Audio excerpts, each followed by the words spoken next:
Condition గురించి చెప్పారు. So Riyaz incident అయినా ఆసిఫ్ ఇన్సిడెంట్ అయినా ఒకటి ఏం చెప్పాలంటే, ఈ రౌడీ షీటర్లతో డీల్ చేసేటప్పుడు, రౌడీ షీటర్లు అంటే ఒకటే ఈ గ్రేవ్ రాజకీయ నాయకులకి రేవంత్ రెడ్డి మీద 70-80 కేసులు ఉన్నాయి, కేటీఆర్ మీద కేసులు ఉంటాయి, కేసీఆర్ మీద కేసులు ఉంటాయి. వీళ్ళు ఉండే కేసులు ఏంది, ట్రాఫిక్ డిస్టర్బెన్స్ చేశారనో లేకపోతే ఇది చేశారనో. కానీ క్రిమినల్ అంటే హత్యాయత్నం, కిడ్నాప్, అత్యాచారం ఇటువంటి నేరాలు ఉన్న వాళ్ళ మీద రౌడీ షీట్ ఓపెన్ చేస్తారు. ఈ రౌడీ షీటర్లు ఏంటంటే వాళ్ళు రోజు కంపల్సరిగా పోలీస్ స్టేషన్లో వారంకి ఒకసారో 2 సార్లు సిగ్నేచర్ చేయాలి. ఈ రౌడీ షీటర్లకు అసలు పీడీ యాక్ట్ అని ఉంది, ప్రివెన్షన్ ఆఫ్ డిటెన్షన్ యాక్ట్. అంటే మనం ఏంటంటే నేరాలు జరగకుండా ముందుగానే వాళ్ళని పీడీ యాక్ట్ కింద జైల్లో వేస్తే ఇటువంటి వాళ్ళు రోడ్డు మీద తిరుగుతే, సమాజంలో బెయిల్ వచ్చి రోడ్డు మీద తిరుగుతే ఏముంది, ఎవరి ప్రాణంని ఎలా బలి తీసుకుంటారో తెలియదు కదా, అకారణంగా ఎలా చంపుతారో తెలియదు కదా ఈ షాడిస్టు సైకోలు.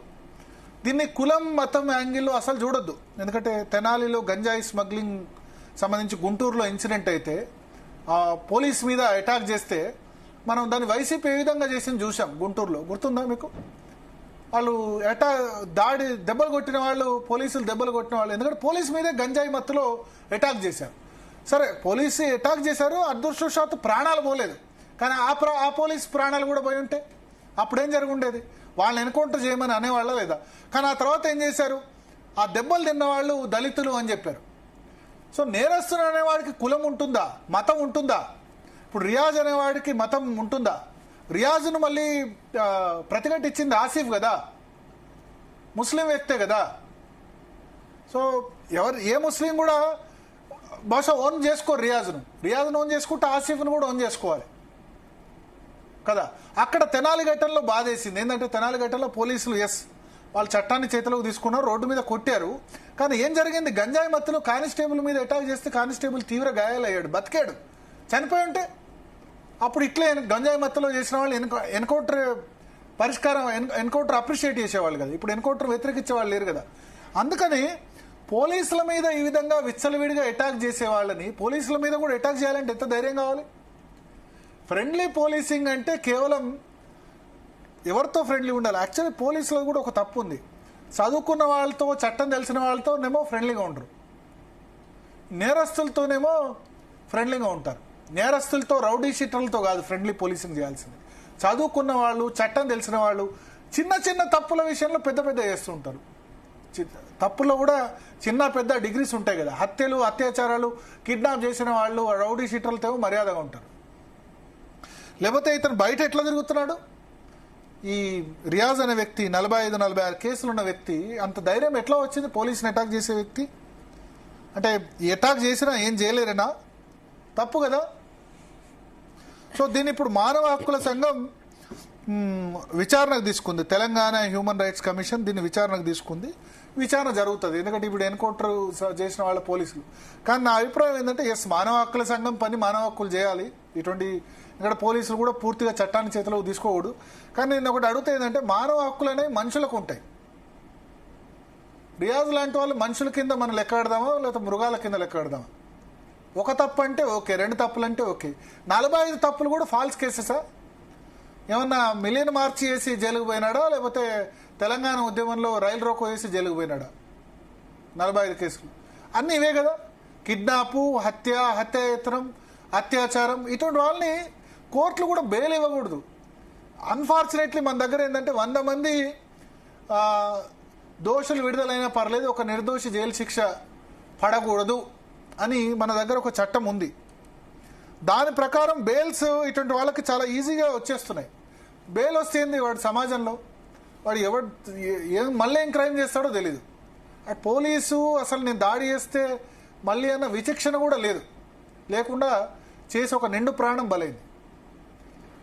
నేను గుంటూరు గట్టిన పక్క రాష్ట్రం ఆంధ్రప్రదేశ్లో జరిగిన ఎందుకు గుర్తుకు తీసుకొస్తున్నా అంటే, గుంటూరులో కూడా గంజాయి మత్తులో కానిస్టేబుల్ మీద, పోలీసుల మీద అటాక్ చేశారు.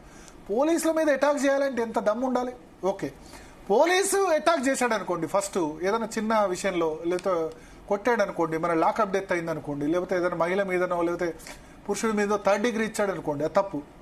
కానీ రోడ్డు మీద పోలీసును అటాక్ చేసేంత ధైర్యం వచ్చిందంటే వ్యవస్థలో లోపం అనుకోవాలి. అందుకని ఈ రౌడీ షీటర్లు ఏ రాజకీయ పార్టీ అయినా ఈ రౌడీ షీటర్లను బహిష్కరించాలి, సమాజం నుంచి బహిష్కరించాలి.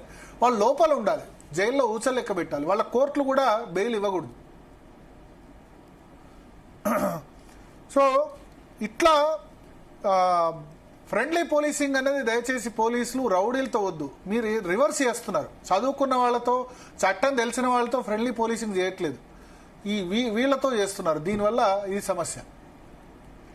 చట్టం తెలిసిన వాళ్ళతో, నిజంగా చట్టం తెలిసిన వాళ్ళు, చదువుకున్న వాళ్ళు, చట్టం అంటే భయం ఉన్న వాళ్ళతో ఫ్రెండ్లీ పోలీసింగ్ చేయట్లేదు.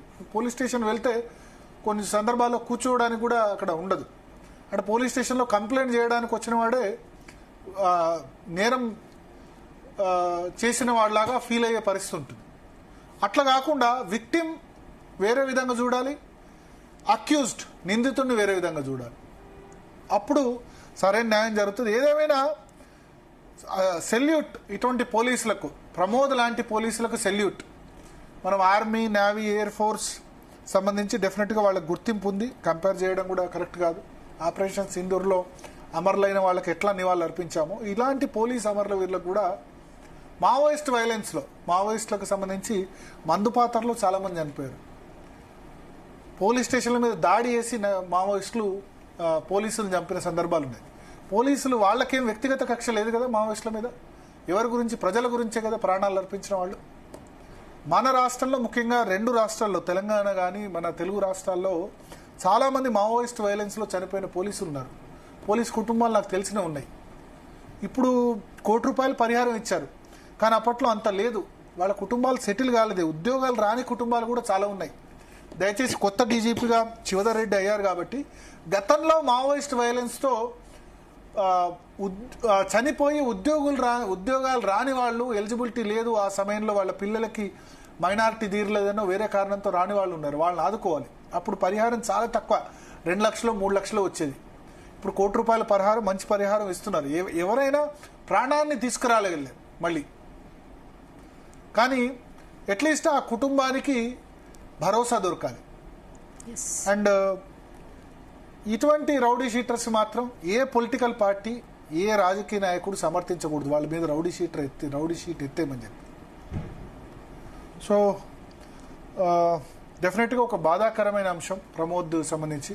అయితే దీన్ని మానవ హక్కుల సంఘం తీసుకుంది. తెలంగాణ హ్యూమన్ రైట్స్ కమిషను ఈ ఆత్మరక్షణలో భాగంగా పోలీసులు కాల్పులు జరిపారన్న దాన్ని వాళ్ళు తీసుకున్నారు. కానీ ఒకటే, నేనేం చట్టాన్ని పోలీసులు చేతిలోకి తీసుకోవాలని చెప్పట్లేదు, బట్ కొన్ని సందర్భాల్లో తీసుకుంటేనే ప్రజలు హర్షించే పరిస్థితి వచ్చింది. దిశ ఎన్కౌంటర్ అయినా ఓపెన్గా తెలుసు ఏం జరిగిందో.